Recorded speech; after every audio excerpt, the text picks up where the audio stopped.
तो गोपियाँ कह रही हैं कि जहाँ गौ माता होगी, जहाँ गौशाला होगी, जहाँ गायों का निवास होगा, जहाँ गायों की क्रीड़ा होगी, जहाँ गायों की पूजा होगी, कन्हैया एक तो वहाँ तुम रहने लग जाओगे और दूसरे वहाँ लक्ष्मी रहने लग जाएंगी। बोलो राधे राधे। हाँ राधे राधे।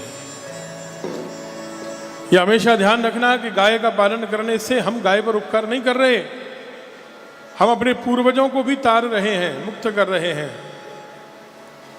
दूसरी बात, हमारे व्यापार में, हमारे जीवन में कोई भी दोष हो तो वो गायों की कृपा से दूर हो रहा है। और तीसरी बात, लक्ष्मी की हमारे घर में वृद्धि हो रही है जब हम गायों की सेवा कर रहे हैं। गाय हमारे ऊपर उपकार कर रही है।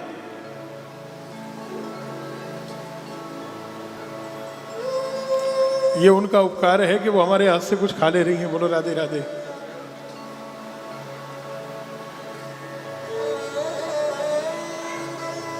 आप उसे पशु मानते हैं, आप उसे यदि पशु मानते हैं तो सज्जनों भी सनातनी बनने में, भक्त बनने में, हिंदू बनने में अभी बहुत कमी है। हिंदू तो वह है, हिंदू की पहचान में कहा गया है, हिंदू वह है जो जितना भगवान को माने उतना गाय को माने, जितना गाय को माने उतना तीर्थों को माने, जितना तीर्थों को माने उतना अपने माता पिता को माने, जितना माता पिता को माने उतना गुरुजनों को माने। लेकिन आपने देखा होगा अलग अलग, आपके विराटनगर में भी अलग अलग मंदिर है। ये काली का मंदिर है, सत्यनारायण का मंदिर है, ये राधा कृष्ण का मंदिर है, ये शिव जी का मंदिर है।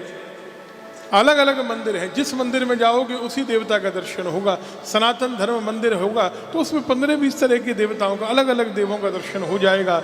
लेकिन एक ही स्वरूप जिसमें 33 कोटि के 33 कोटि देवी देवताओं का दर्शन होता है, वो केवल गौ माता का दर्शन है। बोलो राधे राधे।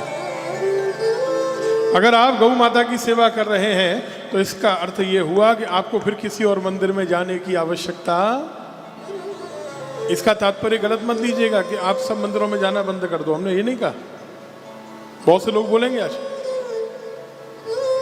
और मंदिर वाले बुरा मान जाएंगे हमसे। हमने ऐसा नहीं कहा। हमने कहा कि अगर गाय का दर्शन कर लिया और सेवा कर ली तो सबकी सेवा हो गई। जो तुमने देवता का नाम भी नहीं सुना उसकी भी हो गई।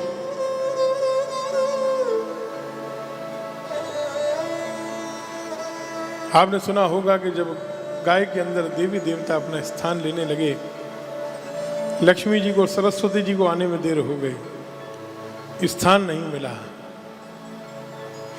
बड़े हाथ पैर जोड़े, बिना गाय के शरीर में सबका निवास हमारा नहीं होगा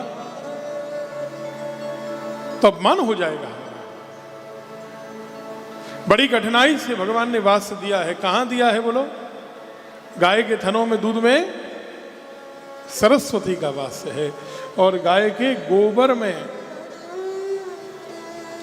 गोमय में लक्ष्मी का वास है। गोमये वसते लक्ष्मी पवित्रा सर्वमंगला, स्नानार्थम संस्कृता देवी पापम में हर गोमय। बड़े बड़े पापों का हरण करने वाला है। सनातन धर्म में सज्जनों 5 अमृत माने गए हैं, पंचगव्य। आप जानते हैं, एक तो पंचामृत होता है। इस पंचामृत में से शहद और बूरे को हटा दो। ये तो भगवान को स्नान कराने में, अभिषेक में काम आता है।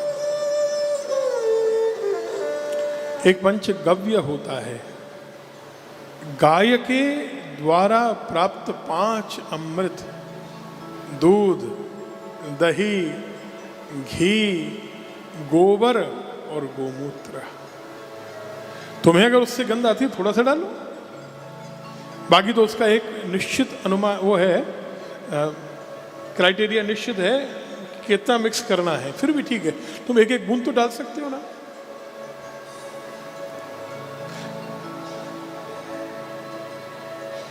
यत्त्वक् अस्थिगतं पापम देहे तिष्ठति मामके प्राशनात् पंचगव्यस्यो दहत अग्नि इव ईंधनम, ऐसा कहा है। ध्यान से सुनना, हमारे शरीर में जितने भी तरह के पाप रहते हैं, पंचगव्य की महिमा बताई जा रही है। यत् त्वक अस्थि गतम, मेरी त्वचा में, मेरे शरीर में, त्वचा में जितने भी, मेरी स्किन में जितने भी पाप हैं, अस्थिगतम, मेरे शरीर के अंदर हड्डियों तक प्रवेश कर गए हों ऐसे पाप हों, देहे तिष्ठति मामके, मेरे शरीर में जिस तरह के भी पाप रहते हो बड़े से बड़े, जैसे ही मैं इस पंचगव्य का प्राशन करता हूँ, मैंने पान करता हूँ, दहत अग्नि इव ईंधनम, ये इस तरह से जल जाते हैं जैसे लकड़ी को अग्नि जला देती है। बोलो राधे राधे राधे राधे। आज बड़ी कृपा हो गई हमको, दो गौशाला में गायों का दर्शन करने का, उनको खिलाने का सौभाग्य मिल गया।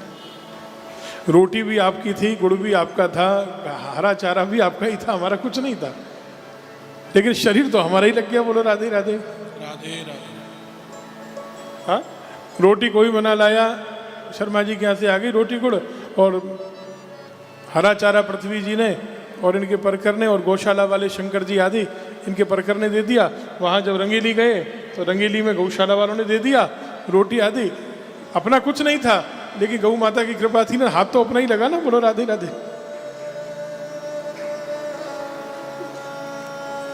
अब गाय जिसके हाथ से पाना चाहती है उसको कृपा कर रही है। जहां ब्रज, जहां गौशाला है, विराटनगर वालों, परम श्रद्धेय स्वामी जी की कृपा है, स्वामी रामसुखदास जी महाराज की, कि उन्होंने आप सबको प्रेरित किया और विराटनगर में गौशाला बनवा ली। सोचने विचारने में समय चला जाता है। अब दो बात निश्चित हो गई, कृष्ण का रहना और लक्ष्मी जी का रहना। गोपियां कहती हैं कि जहां कृष्ण तुम्हारा ब्रज माने गौशाला होगी, वहाँ एक तो तुम रहोगे ही रहोगे, और दूसरी लक्ष्मी रहेंगी। और लक्ष्मी कैसे रहती हैं? बोले लक्ष्मी वहाँ देवी बनकर नहीं रहती, लक्ष्मी वहाँ सेविका बनकर रहती हैं। गौशाला में लक्ष्मी जी सेवा करती हैं, हम और अब क्या करेंगे?